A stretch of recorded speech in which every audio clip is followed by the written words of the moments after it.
Salut. Est-ce que dans votre vie vous avez déjà à un moment donné touché un ballon et que vous l'ayez botté ou tiré ou frappé? Eh ben félicitations, vous avez déjà joué au foot. Ou au soccer pour les Québécois. Eh bien aujourd'hui on va parler un peu de ce sport qui me passionne énormément. En plus, le PSG vient de gagner le match, donc allez! Aujourd'hui, j'ai trouvé 3 histoires insolites sur le soccer ou le football. On va en parler ici. C'est des histoires qui n'arrivent jamais dans la vie de tous les jours, mais j'ai réussi à les dénicher. Et puis, allons-y. J'ai 3 histoires pour vous aujourd'hui. Donc, il y a 2 histoires courtes et une histoire longue. Donc, on va commencer par raconter la grosse anecdote autour de Gaurav Mukhi. Bon, désolé si je défonce la prononciation du nom, mais c'est un nom indien. Moi, je parle pas indien, donc... Que Gaurav, c'est un joueur professionnel indien qui joue dans la Super League indienne. En 2018, Gaurav signe son premier contrat professionnel dans l'équipe de Jamshedpur dans la Super League indienne, donc c'est vraiment les professionnels en Inde. Et donc son premier match professionnel était le jour du 7 octobre 2018, contre une équipe qui s'appelle Bengaluru. Et lors de ce moment, Gaurav avait 16 ans. C'est très précoce, signé professionnel quand t'as seulement 16 ans. Moi, je me rappelle, j'avais 16 ans, j'étais à l'école, j'étais en train de couler tous mes cours. Yes.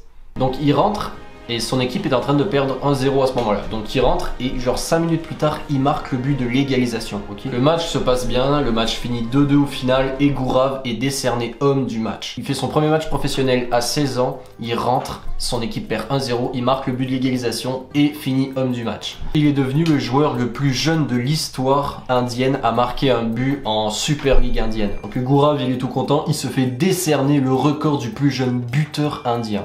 Et là, sérieux, c'est vraiment un palmarès exceptionnel. Mais, en novembre, après une enquête menée par la AIFF, Gaurav est suspendu pendant 6 mois. Mais pourquoi est-ce qu'il est suspendu pendant 6 mois? L'association s'est rendu compte que Gaurav n'avait pas vraiment 16 ans, il avait en fait 28 ans. Donc c'était de la bullshit, ok? Il s'est foutu de la gueule de tout le monde. Il est rentré sur le terrain, il a marqué le but, il a dit hey, c'est bon, j'ai 16 ans là, file-moi mon record. Allez, il est où mon record? Tiens, c'est ça ton record. Ah ouais, merci, ouais, 16 ans, ouais, cool. Voilà, cette histoire, elle est quand même assez cocasse. C'est une histoire qui s'est jamais reproduite par le passé. Et le pire, c'est que c'était pas la première fois que Gaurav mentait sur son âge, ok? En 2015, Gaurav, il intègre une association amateur de football pour les U15. Et si on fait le calcul, en 2015, c'était 3 ans avant 2018. Et en 2018, il avait 28 ans. Donc, il avait 25 ans au moment des faits où il s'est inscrit en U15. Donc il a joué en U15, il a défoncé tout le monde. Donc aujourd'hui, Gaurav, il est encore professionnel, il joue dans la même équipe. Cette histoire, c'était quand même très anecdotique et ça a été très populaire en Inde à ce moment-là. Donc Gaurav, il s'est foutu de la gueule de tout le monde. Je trouvais ça drôle de raconter ça. Est-ce que vous connaissez René Higuita? Donc René Higuita, c'est un ancien joueur professionnel colombien qui était gardien de but. Mais ce gardien de but, c'était vraiment un des sportifs les plus folkloriques qu'il y a jamais eu dans la FIFA. Sérieux. Le mec sur le terrain, il faisait le show, il faisait des acrobaties, déjouait les joueurs, il provoquait les autres. C'était vraiment une figure colombienne du sport. Ce mec, René Higuita, tirait tous les coups francs, tous les pénaltys. Donc à son actif, après sa carrière professionnelle, il a 44 buts. C'est énorme pour un gardien, ok? Même, il y a des joueurs qui n'ont même pas autant de buts. Donc René, il a été élevé par sa grand-mère parce qu'en fait, il est né d'une mère monoparentale et sa mère, malheureusement, est décédée quelques années après sa naissance. Donc René vivait dans un quartier très pauvre en Colombie, c'était vraiment pas un bon endroit à vivre, c'était compliqué son enfance. Et de base, René, c'était même pas un gardien de but, ok? C'était un attaquant. Quand il était jeune, il était attaquant dans son équipe et c'était même le meilleur buteur de son équipe. Mais le jour d'un tournoi en Colombie, le gardien de but de son équipe se blesse. Donc là, ils doivent absolument trouver un gardien remplaçant. Et finalement, René décide d'être gardien. Il a fait un énorme match, il a sauvé des buts et son équipe a gagné le tournoi. Après ce jour, René s'est reconverti dans le gardiennisme de but. Mais René Higuita devient célèbre aux yeux du monde entier en 1995 lorsqu'il joue avec la Colombie contre l'Angleterre. Et là, il y a le ballon qui se dirige vers son but et René, il te sort une acrobatie sortie de nulle part. Redknapp. Goodness me, have you ever On n'avait jamais vu ça. Il te sort une acrobatie hyper risquée. Non mais en fait l'acrobatie c'est vraiment n'importe quoi. Il aurait juste pu tomber à côté, que le ballon il rentre dans le but et il y a but. Cette action a fait le buzz et il est devenu populaire aux yeux du monde entier. Même la presse a rebaptisé ce nom le coup du scorpion. Donc René Higuita est devenu le créateur aux yeux du monde de cette acrobatie. Higuita était aussi connu pour des prises de risques inutiles. En fait, il prenait beaucoup trop de risques avec le ballon parce qu'il voulait trop faire un show. En 8e de finale de la Coupe du Monde 1990 contre le Cameroun, t'as René Higuita, il reçoit le ballon dans sa surface et il veut essayer de dribbler le joueur adverse. Donc il dribble, il se manque et le Camerounais marque le but donc. La Colombie perd 2-1 sur ce score à cause de René Higuita qui vient, en plus de s'humilier tout seul devant la planète, concéder la défaite à son pays. Qu'après sa carrière, il devient préparateur physique de gardien pour l'équipe nationale de Colombie. Et malheureusement, en 2004, il se fait suspendre de toute activité parce qu'il a fait un contrôle antidopage positif à la cocaïne. Et donc aujourd'hui, René Higuita vit une vie tranquille avec sa femme et ses enfants. Voilà, ça c'était un peu l'histoire de René Higuita. C'est vraiment une histoire unique, c'est une histoire connue, c'est une histoire touchante. En fait, c'est l'histoire d'un des sportifs les plus colorés et folkloriques du monde. Je peux vous dire que cette histoire, elle est vraiment traumatisante. Elle ressemble pas du tout aux deux autres histoires d'avant. Celle-là, elle est hyper badante. C'est l'histoire de Otávio Jordão da Silva.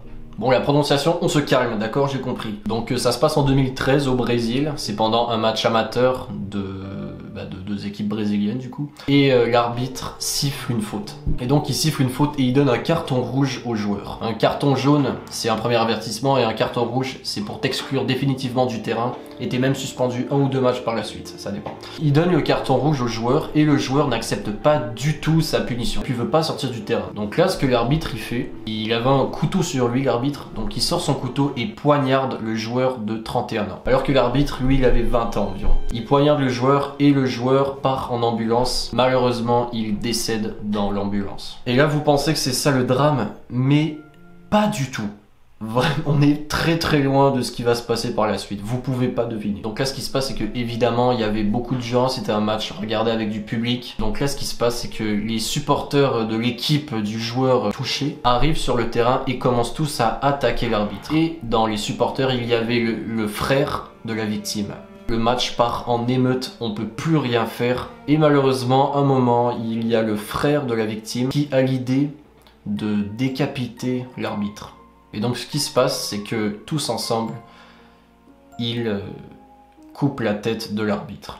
Et là, donc ce qu'ils font, après avoir fini ce qu'ils avaient à faire, ils mettent la tête de Otávio sur un pic et ils traversent le terrain avec le truc. Là, je ris un peu, mais c'est vraiment très très nerveusement.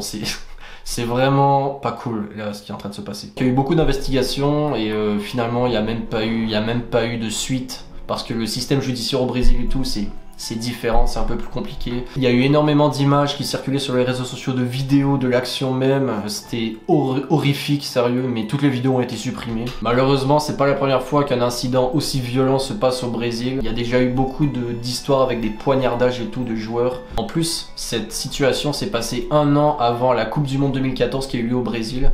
Donc c'était pas vraiment la meilleure publicité qu'ils pouvaient avoir. La violence ne résout rien, essayez pas de vous venger. La violence, le seul truc que ça fait, c'est apporter plus de problèmes par la suite.